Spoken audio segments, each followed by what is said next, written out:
Hi, my name is Dr. Jane Rhodes Hudak, and I'm a professor here at Governor State University.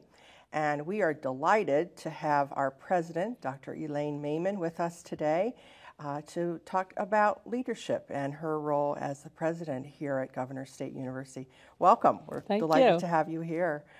Well, I think the interesting thing that people like to hear is what is your journey related to leadership? Can you give us a brief overview of how you came to be involved in a leadership position? I'm a very goal-oriented person, and I like to make a difference, make things better. So even from childhood, I loved to get the group together, and we would put on little performances. We'd reenact television programs that we had seen the night before. So it's something that comes naturally. But in the world of academe, I am an English professor. And I started out with working on teaching students to write, something that I think is so important. I think that probably everything that infuses my leadership from the time I started in the academy has been to help students be independent writers and thinkers. So even in a very, very junior position as an assistant professor of English, even before that when I was part-time, I had the idea that you couldn't do it alone and that that it took a campus to teach a writer. So as time went on, I became involved in being one of the founding people of what is now called Writing Across the Curriculum. And that was something that engaged the whole faculty in thinking about writing as a way of learning. And it was really from that I then moved forward into the larger realm that combined vision, and I think that's important for a leader, with working together with other people to get things done. Mm-hmm. Terrific. So tell us a little bit about your role as a university president, some of the preliminary jobs you have had prior to being president, and maybe even compare being a university president at a public institution with comparing that with a corporate leader, how that is different. So a little bit about how you got here and then comparing that to the corporate world. I started out as a faculty member, and of course, to go to your last question first, one of the big differences in leading a university and leading a corporation is that faculty are important leaders in a university, that the group of faculty together are leaders of the curriculum, that the hierarchy that one sees in a corporation is very different in a university because of the leadership role of faculty, and that's important. So my own journey, and I think it was important that I started out as a faculty member and worked all the way through the ranks from part-time to assistant professor to full professor. So I really understand the importance of engaging faculty in developing a vision and in moving forward and implementing the vision. So my own journey started with Writing Across the Curriculum. I moved into administrative roles connected with that at a small private institution. And then from that, I moved through various positions of increasing responsibility, still in the private sector at first. I was at Brown University for a while as Associate Dean of the college. And then I was recruited by the president of Queens College, which is a public university in the city of New York. And her pitch to me was, you are so committed to making sure that first-generation college students have a good education, you really need to come over into the public sector. And she also offered to be my mentor, and she also, and I learned a great deal from her. And she then said that by the time we finished working together, I would be ready to lead a campus, and that is indeed what happened. And then I went first to be the chief executive officer of a campus of Arizona State University, then from there to be chancellor of the University of Alaska Anchorage, and now to be president of Governor State University. And we're delighted to have you as our president. Could you talk, as a president, could you tell us a little bit about your relationship with alumni, other GSU supporters, and how you get them engaged with our university? A university president has a great opportunity to work with a truly expanded community of people who are committed to higher education. And of course, underlying that is the concept of education in a democracy. And the fact that higher education, critical thinking, all of the capacities that one needs for a democracy to work well. Mm-hmm. So working with alumni, working with the corporate sector, working with major donors, as well as our internal community, it's all about that overriding concept of civic engagement in a democracy. And I think people really are inspired by that idea. I don't think we talk about it enough. Yes. I think right now the whole emphasis on narrow vocationalism is militating against what is basically the most important reason for higher education. Now, it's not an either or. I think it's also the case that if we're committed to educating students for civic engagement and citizenship, we are also giving them great education for success in careers, because we're teaching students to be critical thinkers, to be good writers, to be good communicators, and that will mean success no matter what field the student goes into. So the way to involve this larger group of constituents is through vision, is through commitment, and one example of that is the whole idea of civic engagement. Yeah, and as a university president, do you feel you have impact on the world at large? Do you feel you can affect change globally, let's say? I think that change happens through an educated population, and we are right at the center of that kind of endeavor in terms of helping students to be educated. In terms of international kinds of connections, our university, Governor State University, we started out as a commuter university. We are going to have residence facilities starting in 2014, but we will be mainly commuter. What that means is that many of our students have chosen to come to us because they are in one way or another bound to this place, bound locally.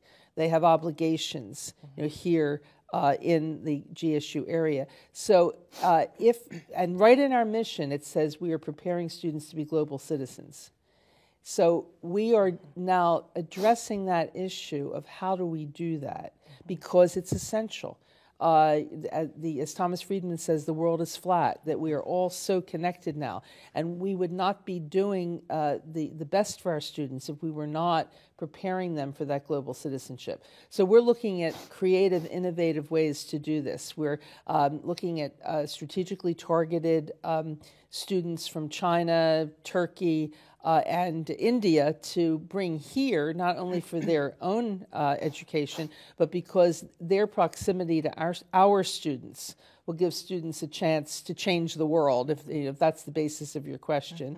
And then we're looking for ways that are a little less conventional than a year abroad or a semester abroad that would be available to students who are not in the upper middle class to do targeted trips, a week, 2 weeks, but not as tourists, but as people who are involved. The trip that the College of Business did to Beijing last year, where the students could participate in a trade fair, is an example of that. So yes, I think that a leader in higher education does affect the world, but it's through the power of education. Yeah, and internationalizing the curriculum and providing these kinds of experiences is fantastic. Yeah, this whole notion of change and how to affect change on a large scale, which presidents have to do. Can you speak to that issue a little bit about how you roll it out, if you will, or how you get a community to change? I mean, it's a very difficult, I would think, interesting endeavor. Could you expand on that? I think it all does come to vision, and vision really means seeing clearly. I think what a leader can do is to see connections that perhaps others are not so well aware of, and then can show how those connections work so that people can move forward. Now, for example, at Governor State University, we were founded in 1969 as a university committed to innovation and to experimenting. And in the 20th century, the university did some very good things, things that actually other universities are now looking to in terms of credit for life experiences, objective-based education. That was 20th century contribution from GSU. But the 21st century demands other kinds of innovation. And so it's up to people in leadership position to connect the present and the future with the past. And that is something that I've been very committed to do in terms of helping the community as a whole to see that in 1973, this university may have literally had classrooms without walls. Didn't work. You couldn't hear yourself thinking, I'm told, with everyone kind of in one space. But in the 21st century, classrooms without walls means the internet. Mm-hmm. And how do we creatively use the internet? So that's how I think a leader brings about change. Seeing clearly, looking at connections that others may miss because they're so involved in working hard and doing their daily tasks. Mm-hmm. And then creating environments where larger groups of people can feel a sense of ownership in moving forward. And I think, and I really think that is a way that enhances the life of people. Change, when you just hear that word, it sounds as if my life is going to be unhappy because I'm going to be disrupted. But when you think about change in terms of this kind of organic connection to what you believe, what you fundamentally believe, and then how to move forward and do it better, I think that's where you really get effectiveness. I don't know who said this originally, but the phrase that leadership means working with and through others, I think is a very important message, and that means excellent communication. Mm-hmm.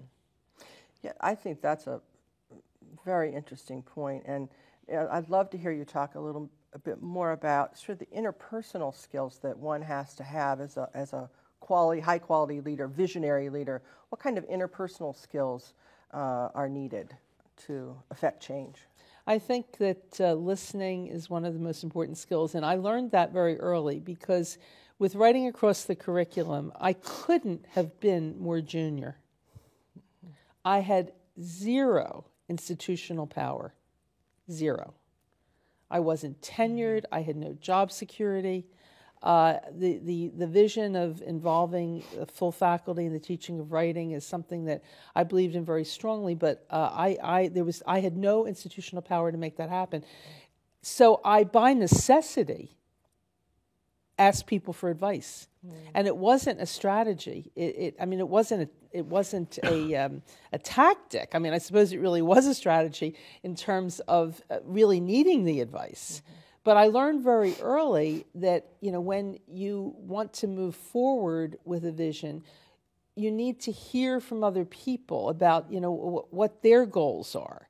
And then you look for a match between your vision and the goals that you've heard from others, and then the great ideas that they come up with, and which means a shared ownership. Mm-hmm. And I've often said that everything I know about being a university president, I learned when I was a writing program coordinator and very junior. Mm-hmm. And I think that when you do have institutional power and authority, remembering that the things that really last at a university are things that have great grassroots support. Mm-hmm. And when you've been in the grassroots, you know that personally. Mm-hmm. And so one of the things you have to do, and it's very sincere, is making sure that that people that you are listening to people, that people feel a sense of ownership in what's happening, and that has, really guided me, throughout, my career as I've moved from grassroots, no power at all,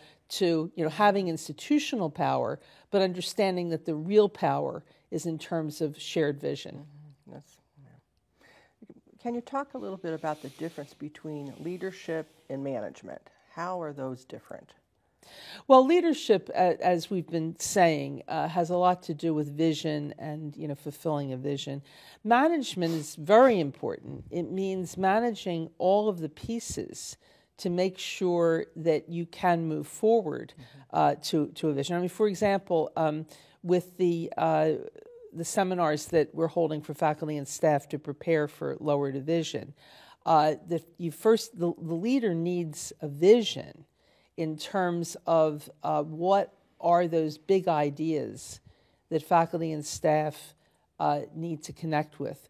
But then the whole process has to be managed. I just came from a meeting where we were talking about how to manage the March 7th meeting. How do we divide the groups up? Do we have varied groups around a table? What do we do in the morning? What do we do in the afternoon? And thinking through those management tactics are extremely important, but they're meaningless if it isn't going forward to fulfill a leadership vision. Another question I'd like to ask is about multiple constituencies and all the people that you have to deal with in your world. If you could tell us a little bit about who those players are and how you network with them or communicate with them. University president has to deal with internal community of faculty, administration, and staff, alumni of the institution. That's the history of the institution, very important. We have to deal with Board of Trustees. And one wonderful thing about the way that we are organized in Illinois is that Governor State University has its own Board of Trustees, and that is the chief governance body. So there has to be very, very good cooperation, communication, and teamwork with the trustees.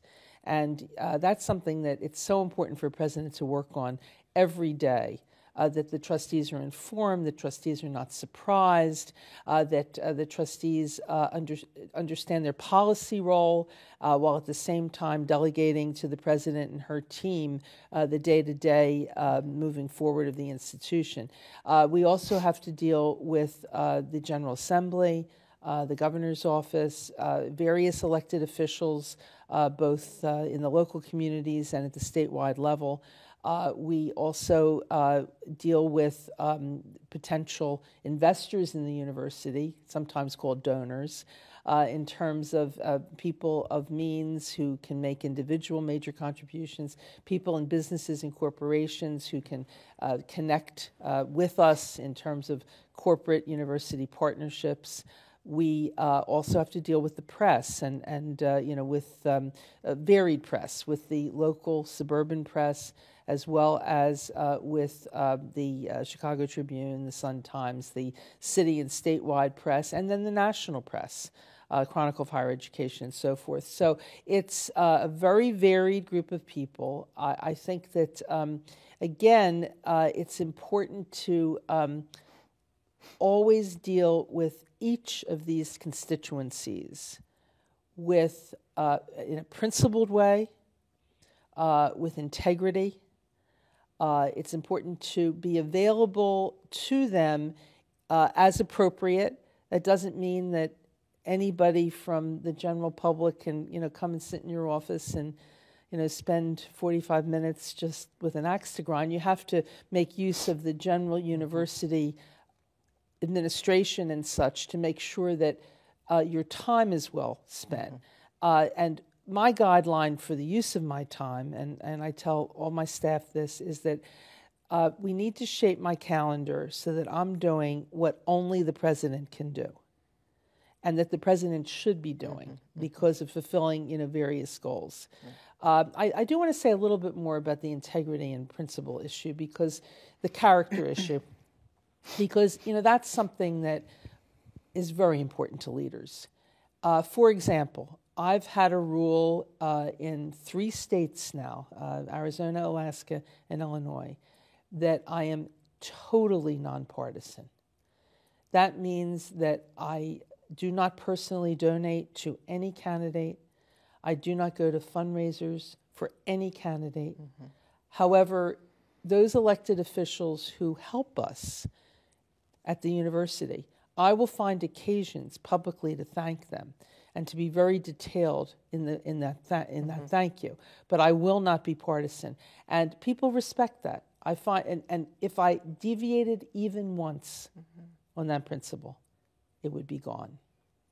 I also have a principle that if I'm called by anybody, no matter what level of power the person has, monetary power, elected power, whatever, and ask for a special favor, clout is what it's called here in Illinois, that I very politely tell the individual what our processes are, and that by following these processes, we're protecting the individual's constituency, we're protecting the caller, and that we are going to be absolutely pristine about that. And that's very important to leaders, and there are temptations everywhere to deviate from that. But I think that's a really essential part of leadership, that people shouldn't be telling you, oh, it's the Chicago way, or you have to understand this culture and deviate from your principles. You can be polite, you can be you don't have to be insulting to people, but it's very important to keep your principles. I love that you said that, especially in this climate. In Illinois, we've just had one of our major officials again be indicted. It's interesting to work in a milieu where this is happening all around you, and it's so lovely to hear that you're principled and that you're very clear about that. I think that it's wonderful to model that for others and to live that, and you're really clear about that. I think that's important. Are there other character qualities or dispositions that lend themselves to leadership positions? Well, let me just say another word about the ethics issue. A friend of mine who was the president of Connecticut College, Claire Gaudiani, I'm quoting her on this. She said, in higher education, we have what she calls the privilege of conscience. And what she means by the privilege of conscience is that we are working for the public good. We're not making widgets and trying to repress the other widget maker or whatever. And, widget makers should be principled too. But we have a special privilege to follow our conscience. And I believe, it's a greater violation for us in higher education to abuse that privilege. In terms of other characteristics of leaders, I've already talked about listening, but I think general communication is important. To be able to basically listen to lots of people, but then see what the common ground is, common ground that they may never have thought they had, and to be able to articulate that and to say, I think we have a lot of differences here, but I think what we're all saying is the following. I think that's very important. I think that it's also important to really be passionate about what you do. That the being the president of a university, it shouldn't be the title that attracts you. It should be the ability to get things done. I have found through my career, and as I've said, the most important professional goal in my life is for students to be independent writers and thinkers, and especially first-generation students who might not have the opportunities in their day-to-day life to learn those capacities of being independent writers and thinkers, where the formal education is that pathway that is there for them. And so I want that to be a pathway that is going to give them a high-quality experience. So it's really been a question of looking at how can I better achieve these goals. So my movement through various positions and such really has all led to being the president of a nimble university that has this unique opportunity to create a general education program, to create a residential program, to benefit from decades of research on how students learn. And that's really what I would say, that you have to have a goal and a passion, and you should never do something just because you want a fancier title. Absolutely. And I have two more questions. I would really like to know, what's the favorite part of your job? And then if there's anything else you'd just like to share about leading change and being in a leadership position. Favorite part of my job? I really love my job. I appreciate your passion. I mean, it's so fantastic to watch a person who's so passionate about what they do. I'm at heart a teacher, and so even though I may not be in the classroom every day, I'm teaching every day. And I really do love the opportunity, like this one, to talk about the value of higher education, to communicate perhaps to people who don't think about higher education every day, to a legislator or to a potential donor, and to see that light of understanding in that person's eyes, that higher education is really important to a democracy, important to everything we do. That's probably my favorite part of anything I do. Wonderful. Anything else you'd like to share about leadership, advice for future leaders? I think my basic advice is to really focus on goals, goals to achieve for the public good, and then how you can work to achieve those goals that you're passionate about. That's how you'll be a successful leader. I think there's too much emphasis on the personal in career goals. Now I have this position, and in 5 years I want that position. And I don't think that leads to good leadership, nor do I think that it leads to a happy life. I think that people have to think more about the goals that they want to accomplish and how they can do that through the various positions they'd be pursuing. Thank you so much, Dr. Maiman. It's just wonderful to have this opportunity to hear your views and for others to benefit from your wealth of experience. Thank you so much. Really appreciate it. Thank you.